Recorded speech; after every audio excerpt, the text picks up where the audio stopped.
Pejabat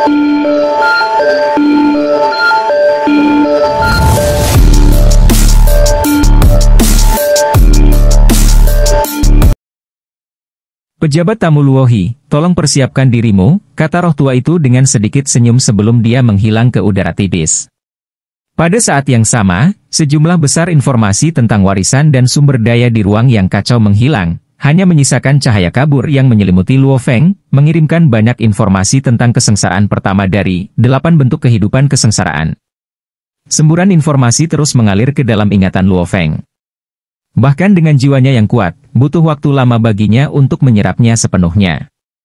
Meskipun Luo Feng sebelumnya telah menelusuri banyak warisan, mendapatkan beberapa pengetahuan, benar-benar menerima warisan membuatnya sangat terguncang. Untuk pertama kalinya, dia menyadari betapa kuatnya makhluk yang benar-benar kuat. Saya pernah menghadapi Life Origin Dao, berpikir itu adalah perwujudan dari konsep kehidupan, kekuatan tertinggi, pikirnya. Tetapi setelah mempelajari kesengsaraan pertama dari 8 bentuk kehidupan kesengsaraan, bahkan hanya dengan sekilas, saya dapat mengatakan pencipta teknik ini jauh lebih kuat daripada Life Origin Dao yang lengkap. Makhluk ini tampaknya dengan santai menggunakan informasi dari cabang Life Origin Dao, menciptakan berbagai teknik rahasia dari tingkat rendah ke tinggi dan akhirnya menggabungkannya ke dalam kesengsaraan pertama. Penciptaan teknik rahasia ini terasa seperti mengubah sesuatu yang biasa menjadi sesuatu yang ajaib. Kesadaran ini lebih mengejutkan Luo Feng daripada Life Origin Dao itu sendiri. Tidak heran binatang dunia yang berkembang sepenuhnya hanya ada di kerajaan kelas 1 Tianmu dan tidak berani menantang 2 kerajaan kuno yang besar, pikir Luo Feng, mendapatkan lebih banyak kesadaran tentang betapa luasnya dunia itu sebenarnya. Saat Luo Feng selesai menerima warisan dan masih kagum, dia diteleportasi keluar dari aula warisan, muncul di pintu masuk. Luohi, Cui melihat Luo Feng dan memanggil. Luo Feng, mengesampingkan pikirannya, segera menjawab, Cuyu, maaf membuatmu menunggu. Ini masih pagi, siang bahkan belum berubah menjadi malam, Cuyu tertawa. Ngomong-ngomong, sebagai pejabat tamu, tempat tinggal dan petugas Anda telah diatur oleh faksi Chu kami. Aduh! Luo Feng terkejut. Mereka baru saja memasuki kota dan menyelesaikan aplikasi, namun semuanya sudah diatur. Efisiensinya memang tinggi. Ayo, aku akan membawamu ke sana, kata Cuyu dengan antusias. Di bagian barat kota, Cuyu memimpin Luo Feng ke kediaman yang mewah. Sekitarnya tenang, dengan perkebunan besar menempati area yang luas. Mereka yang tinggal di sini adalah anggota berpangkat tinggi dari keluarga kerajaan atau tokoh kuat seperti Luo Feng di tingkat Chaos Realm. Ini kediamanmu, kata Cuyu. Luo Feng, yang sudah memegang token resmi tamu, secara alami mengambil kendali atas perkebunan. Mulai sekarang, kediaman ini milikmu, Luohi, Cuyu tersenyum. Tuan, Guru, Moroza, yang telah merasakan kedatangan Luo Feng, keluar bersama Mo Yuqingyan dan 10 pelayan untuk menyambutnya di gerbang utama kediaman. Luo Feng dan Cuyu masuk bersama. Kediaman itu, yang menjadi salah satu untuk pejabat tamu Chaos Realm, membentang lebih dari 1 miliar kilometer. Formasi susunan tubuhnya kuat, bahkan mampu memanfaatkan sepotong kekuatan dari seluruh ibu kota Chu, memastikan keamanan tempat tinggal. Area sebesar itu tidak dianggap besar untuk makhluk Chaos Realm, dan untuk benar-benar mempraktikkan teknik rahasia, mereka masih perlu mundur ke beberapa harta spasial. Luo Feng tidak berbeda, tubuhnya yang saleh, setinggi langit, tidak bisa ditampilkan dengan bebas di dunia luar. Formasi susunan di kediaman ini dapat memanfaatkan sepotong kekuatan ibu kota Chu. Aku bisa merasakan bahwa bahkan jika aku menggunakan semua kekuatanku, aku tidak akan bisa mengguncangnya, kata Luo Feng, sepenuhnya menyadari kekuatan besar yang bisa menghancurkannya. Ibu kota Chu dibuat oleh pendiri kerajaan Yan Feng kami, Cuyu tersenyum. Ngomong-ngomong, Cuyu, ada sesuatu yang aku butuhkan bantuanmu, Luo Feng memulai. Luohi, tidak perlu formalitas di antara kita, Cuyu tertawa. Luohi adalah satu-satunya pejabat tamunya, sekutu penting di jalur kultivasinya. Luo Feng melanjutkan, saya punya seorang teman yang saat ini menjabat sebagai wakil jenderal di penjaga kota-kota Yinjiu, yang terletak di negara bagian kekacauan Beijiu di kerajaan Yan Feng. Mengapa seseorang berada di daerah perbatasan yang begitu berbahaya? Cuyu terkejut. Itu sebabnya aku membutuhkan bantuanmu untuk membawanya ke ibu kota Chu, kata Luo Feng. Chu Yu berpikir sejenak dan berkata, karena dia adalah temanmu, jangan melalui saluran resmi. Ada orang lain di antara markuise tingkat pertama yang mungkin mengawasiku, dan jika mereka ikut campur, itu bisa menyebabkan masalah. Luo Feng mengangguk setuju. Aku akan mengirim regu pengawal pribadiku dengan tokenku ke kota Yinjiu di negara bagian kekacauan Beijiu dan meminta mereka membawa wakil jenderal ke sini. Sebagai markuis tingkat pertama dari keluarga kerajaan, saya memiliki wewenang untuk merekrut penjaga pribadi, jadi membawa wakil jenderal kecil ada dalam kekuasaan saya, jelas Chu Yu. Biarkan Moroza menemani mereka, Luo Feng menyarankan. Dia khawatir tentang potensi komplikasi. Jika seorang pejabat tamu tingkat puncak Keyes Realm pergi secara langsung, itu akan menimbulkan kecurigaan. Mengirim seorang hamba yang tampaknya hanya dewa sejati abadi akan menarik perhatian yang lebih sedikit. Kamu hanya perlu memberitahu Moroza tentang identitas temanmu agar tetap rahasia, tambah Chu Yu. Begitu sampai di kota Yinjiu, biarkan Moroza membawa pengawal pribadiku dengan token untuk mengambil wakil jenderal. Kamu sangat teliti, komentar Luo Feng. Kamu tidak tahu betapa sengitnya persaingan dalam keluarga kerajaan, Chu Yu menggelengkan kepalanya. Kami markuise tingkat pertama tidak berani saling membunuh, tetapi pejabat tamu dan bawahan kami tidak begitu aman. Luo Feng mengerti. Jalur kultivasi adalah salah satu persaingan konstan. Meskipun memasuki game ini membawa risiko, manfaatnya juga besar. Misalnya, kesengsaraan pertama yang baru diperoleh dari 8 bentuk kesengsaraan dapat membawa transformasi total dalam dirinya. Moroza, Luo Feng mentransmisikan secara mental, kamu akan memimpin pengawal pribadi Chu Yu ke kota Yinjiu di negara kekacauan Beijiu dan membawa kembali leluhur asli. Bawa kembali leluhur asli? Moroza tahu tentang hubungan Luo Feng dengan leluhur asli. Di antara umat manusia yang telah menjelajah melalui reinkarnasi ke benua asal, hanya Luo Feng dan leluhur asli yang tersisa. Leluhur asli, pada kenyataannya, adalah tuan-tuan Luo Feng. Hubungan mereka lebih dekat dari itu dengan Moroza. Identitas leluhur asli hanya diketahui olehmu dan aku, Luo Feng mentransmisikan. Misi ini harus dirahasiakan. Yakinlah, Guru, jawab Moroza. Jika ada bahaya yang muncul selama perjalanan, jika nyawa leluhur asli berisiko, kamu diizinkan untuk mengungkapkan kekuatan alam kekacauanmu, instruksi Luo Feng. Pastikan keselamatannya. Dimengerti.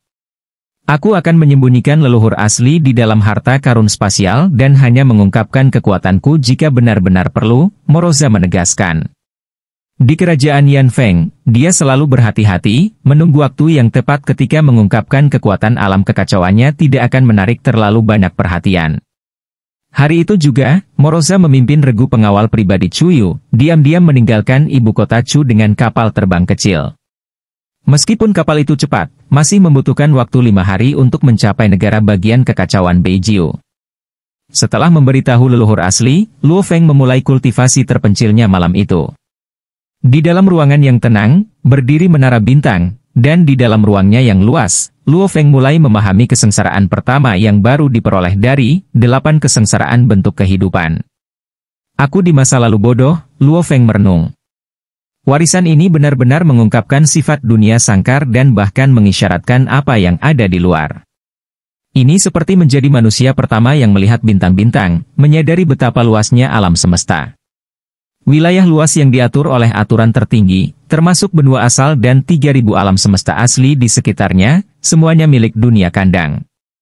Dunia tempat saya tinggal sepenuhnya dipengaruhi oleh aturan tertinggi, kelahiran kehidupan, reinkarnasi, siklus, alam semesta kecil, umur, aliran waktu, stabilitas uang, tingkat tubuh yang saleh.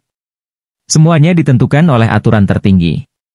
Tingkat tubuh saleh pada saat menjadi dewa sejati bahkan menentukan seluruh hidup seseorang setelahnya, Luo Feng merenung.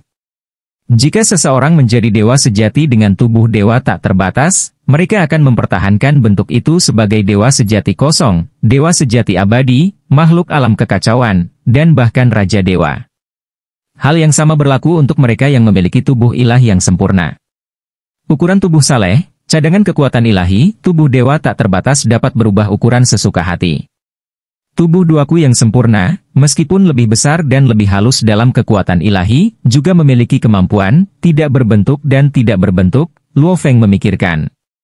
Tapi apakah saya mendapatkan kemampuan ini melalui pencerahan saya sendiri? Tidak. Mereka dikabulkan oleh aturan tertinggi.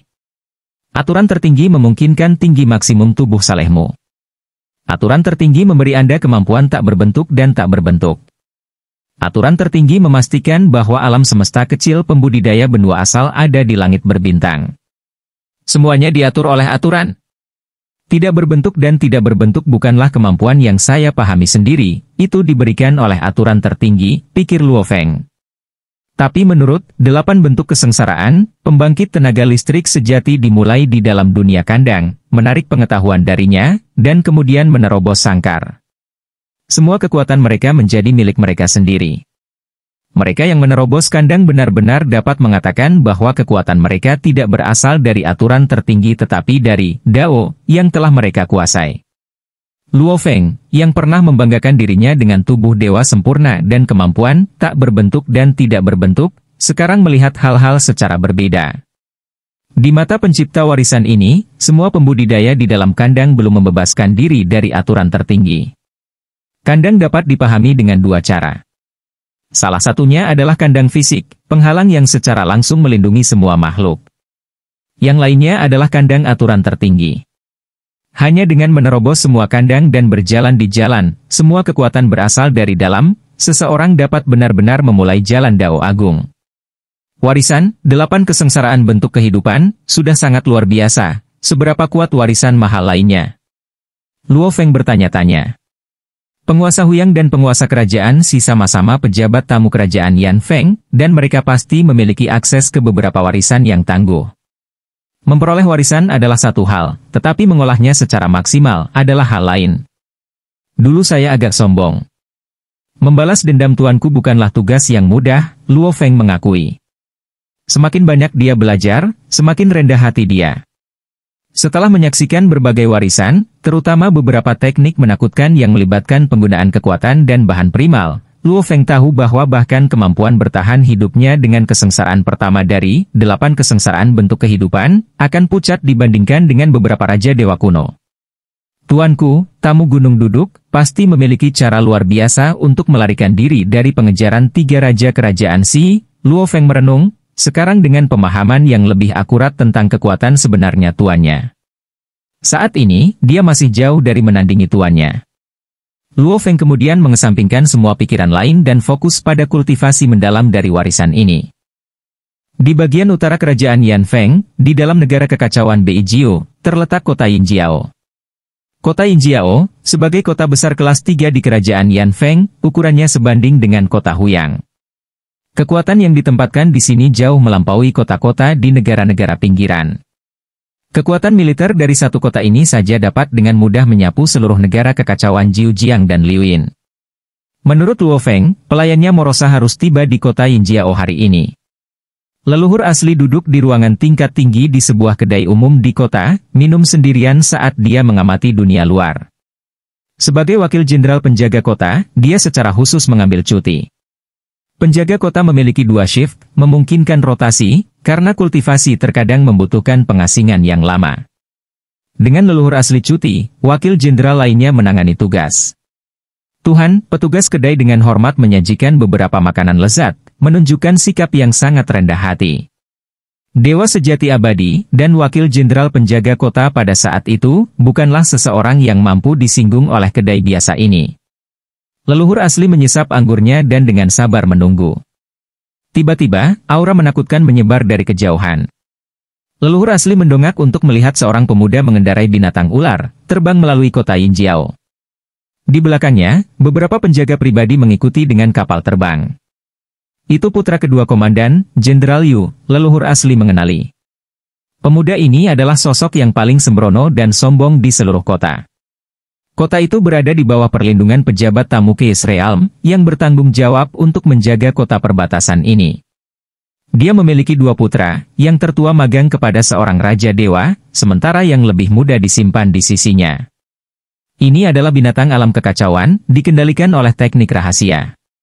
Aku mendengar komandan membayar harga tinggi untuk mendapatkannya dari Raja Dewa khusus untuk melayani sebagai tunggangan bagi putranya dan untuk melindunginya, leluhur asli merenung.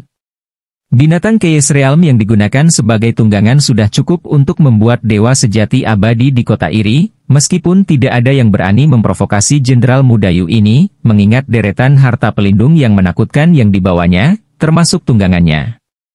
Paman Han, kudengar ayahku telah keluar dari pengasingan. Jenderal Muda Yu yang bersemangat, yang telah bergegas kembali dari luar kota, bertanya kepada tunggangannya. Tuan baru saja keluar dari pengasingan, Tuan Muda. Tidak perlu terburu-buru, jawab binatang ular itu secara telepati. Itu telah dipermudah secara menyeluruh, keganasan aslinya sudah lama hilang, memungkinkan komandan untuk mempercayainya dengan perlindungan putranya. Saya ingin menunjukkan kepada ayah saya perburuan saya, Paman Han, cepatlah, Jenderal Muda Yu mendesak. Binatang ular itu mempercepat sedikit, melesat 2 kali, membuatnya jelas kepada penjaga berikut saat mencapai kediaman komandan. Kami berjuang untuk mendapatkan satu warisan, tetapi Jenderal Yu ini bisa mengendarai binatang Chaos Realm sebagai tunggangan, beberapa dewa sejati abadi di kota menghela nafas iri. Kumpulkan pahala perlahan. Dengan pahala yang cukup, kamu masih bisa menukar warisan. Banyak dewa sejati abadi di kota memperhatikan pemandangan ini, dipenuhi dengan kecemburuan dan kecemburuan. Ini hanya putra seorang pejabat tamu Chaos Realm. Anggota inti keluarga kerajaan Yan Feng memiliki sumber daya yang jauh melebihi ini berkali-kali. Saya mendengar dari Luo Feng bahwa dia sekarang juga telah menjadi pejabat tamu kerajaan Yan Feng, pikir leluhur asli saat dia melihat Jenderal Yu menghilang dari pandangan. Sumber daya yang bisa dia peroleh mungkin tidak kurang dari komandan kota Yinjiao. Pada saat ini, Morosa yang sederhana, ditemani oleh beberapa penjaga pribadi, menyembunyikan kehadirannya saat mereka tiba di kedai. Ini adalah tempat di mana leluhur asli dan Luo Feng telah sepakat untuk bertemu. Leluhur asli? Morosa, sebagai keberadaan alam kekacauan, segera mengidentifikasi leluhur asli di dalam kedai. Kalian semua menunggu di sini, Morosa menginstruksikan sebelum diam-diam memasuki kedai. Pengawal pribadi yang dikirim oleh Chu Yu hanya bisa menunggu di luar. Mereka masih tidak tahu apa misi mereka sebenarnya, hanya saja mereka harus mengikuti perintah pelayan pejabat tamu Luohi ini. Di dalam kedai, leluhur asli tiba-tiba menoleh saat sosok yang akrab dan sederhana mendorong pintu terbuka. Morosa?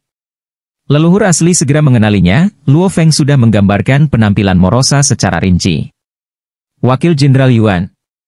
Morosa tersenyum sedikit, saya di sini di bawah perintah tuanku, Luohi. Leluhur asli tersenyum dan mengangguk. Kami akan meninggalkan kota Yinjiao sekarang, kata Morosa. Bukankah seharusnya kita memberitahu penjaga kota dulu? Leluhur asli bertanya.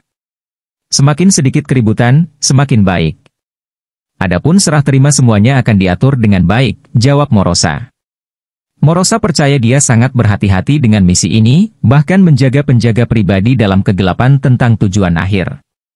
Namun, mengingat persaingan sengit di antara 7 markuise tingkat pertama dari faksi Chu, orang tidak pernah bisa terlalu berhati-hati. Selama mereka kembali dengan selamat ke kediaman Luo Feng, semuanya akan baik-baik saja. Morosa berkata, Wakil Jenderal Yuan, Anda harus tinggal di harta karun spasial untuk sementara. Haha, Luohi sudah menyebutkan itu, leluhur asli berdiri. Morosa mengangguk, lalu dengan lambaian tangannya, dia menempatkan leluhur asli ke dalam harta karun spasial yang dia bawa dan diam-diam meninggalkan kedai untuk berkumpul kembali dengan penjaga pribadi. Ayo pergi. Meskipun para penjaga pribadi bingung, mereka mengikuti perintah dan diam-diam pergi. Jika mereka mengalami rintangan, mereka akan menggunakan token markuis tingkat pertama untuk menghadapinya. Jika tidak ada hambatan, mereka akan diam-diam pergi. Tanpa ada yang menyadarinya, leluhur asli diam-diam meninggalkan kota Yinjiao. Mengapa token identitas Deputi Jenderal Yuan hilang? Penjaga kota, yang biasanya dapat melacak lokasi semua anggotanya, menemukan bahwa mereka tidak dapat lagi melacak token Yuan. Karena Yuan hanya seorang wakil jenderal, penjaga kota hanya melaporkan masalah ini ke atas rantai. Berita itu tidak akan sampai ke komandan untuk beberapa waktu. Komandan kota Yinjiao saat ini bersama putra keduanya. Komandan tiba-tiba menerima pesan. Markuis tingkat pertama Chuyu telah mengajukan perintah transfer untuk memindahkan wakil jenderal penjaga kota, Yuan. Komandan itu sedikit mengernyit, seorang Markuis tingkat pertama mengajukan perintah transfer untuk memindahkan hanya wakil jenderal kecil. Setelah pesanan disetujui oleh keluarga kerajaan, itu ditetapkan. Komandan tidak memiliki wewenang untuk menentangnya. Di kerajaan Yanfeng, keluarga kerajaan mengelola semua aspek kerajaan. Bahkan alokasi tugas ditangani oleh inti keluarga kerajaan. Tidak peduli seberapa bergengsi seorang pejabat tamu, mereka hanya memiliki kekuatan untuk memilih atau menolak tugas. Mereka tidak memiliki wewenang untuk mengganggu pengelolaan kerajaan Yanfeng. Yuan telah dipindahkan, dan komandan tidak memiliki hak untuk menentangnya, hanya untuk diberitahu. Selidiki di mana wakil jenderal Yuan berada, perintah komandan. Token identitasnya tidak dapat dilacak? Dia pasti sudah meninggalkan kota Injiao? Komandan sedikit mengernyit, Yuan ini pasti memiliki identitas yang tidak biasa. Chuyu mungkin khawatir aku akan ikut campur. Meskipun secara resmi komandan tidak memiliki wewenang untuk menghentikan transfer, sebagai pejabat tamu Keis Realm yang kuat, dia secara alami memiliki kekuatan untuk menghalanginya secara diam-diam. Pada saat Markuise tingkat pertama lainnya dari faksi Chu memperhatikan perintah transfer, Yuan sudah meninggalkan kota Yinjiao. 5 hari kemudian, di ibu kota Chu, Morosa diam-diam kembali ke kediaman Luo Feng. Tuan, Morosa melaporkan, membawa leluhur asli bersamanya. Luo Feng, yang sudah keluar untuk menyambut mereka, tersenyum ketika dia melihat pria berjubah abu-abu di samping Morosa. Yuan, Luo Feng tersenyum, memanggilnya karena mereka telah sepakat untuk memanggil satu sama lain di benua asal. Judul, Leluhur Asli, akan segera mengungkapkan pentingnya leluhur asli bagi Luo Feng. Luo Hi, leluhur asli balas tersenyum, juga menggunakan nama Luo Hi. Tuan, semuanya berjalan lancar, Morosa melaporkan. Luo Feng mengangguk, sangat bagus. Anda telah bekerja keras, istirahatlah. Morosa, memahami bahwa tuannya dan leluhur asli memiliki hal-hal untuk didiskusikan, memperhatikan betapa dekatnya leluhur asli dengan Luo Feng dan diam-diam pergi. Yuan, ikuti aku, Luo Feng segera memimpin leluhur asli ke ruangan yang tenang, memasuki menara bintang. Di salah satu ruang di dalam menara bintang. Lihat, Luo Feng menunjuk ke depan. Di hadapan mereka terbentang beragam item, termasuk berbagai manual warisan, harta langka dari langit dan bumi, ramuan halus, dan senjata dan harta rahasia. Ini adalah rampasan yang saya kumpulkan setelah mengalahkan sekte bayangan hati. Meskipun mereka terbatas membantu makhluk alam kekacauan, ada banyak harta untuk membantu dewa sejati abadi dalam kultivasi mereka. Sekte bayangan hati memiliki sistem yang mapan untuk mengolah murid elit, secara alami mengumpulkan banyak harta langka. Begitu banyak? Leluhur asli memperhatikan banyak manual untuk mencapai alam kekacauan. Meskipun manual Raja Dewa langka, manual alam kekacauan berlimpah. Saya rajin mencoba mengumpulkan pahala di kota Yinjiao, berharap untuk menukarnya dengan warisan yang baik, keluh leluhur asli. Sekarang saya menemukan diri saya dengan tumpukan mereka tepat di depan saya. Luo Feng terkekeh. Sebelumnya, ketika dia ingin membantu leluhur asli, dia harus terlebih dahulu mengolah dan mempelajari warisan sendiri, kemudian mengirimkannya ke leluhur asli di alam semesta primordial menggunakan batu memori. Tapi sekarang mereka berdua berada di benua asal, leluhur asli bisa mempelajarinya secara langsung. Yuan, kamu bisa memilih dengan bebas dari sumber daya ini, kata Luo Feng. Sumber daya masih perlu dikelola dengan hati-hati. Banyak keturunan manusia masa depan kita akan datang, kata leluhur asli, melihat sumber daya yang luas di hadapannya. Dia pernah menjadi dewa sejati abadi biasa dan wakil jenderal penjaga kota berpangkat rendah. Semua akumulasi hartanya tidak berjumlah 100.000 pasir alam semesta, namun di sini ada harta senilai puluhan miliar. Luo Feng tersenyum, ketika pembudidaya manusia lainnya tiba, harta karun ini memang akan tampak tidak berarti. Belum lagi, begitu dia sepenuhnya mencerna kesengsaraan pertama dari 8 kesengsaraan bentuk kehidupan, dan menyempurnakan teknik transformasinya, dia akan dapat maju lebih jauh. Yuan, luangkan waktumu untuk berkultivasi di sini.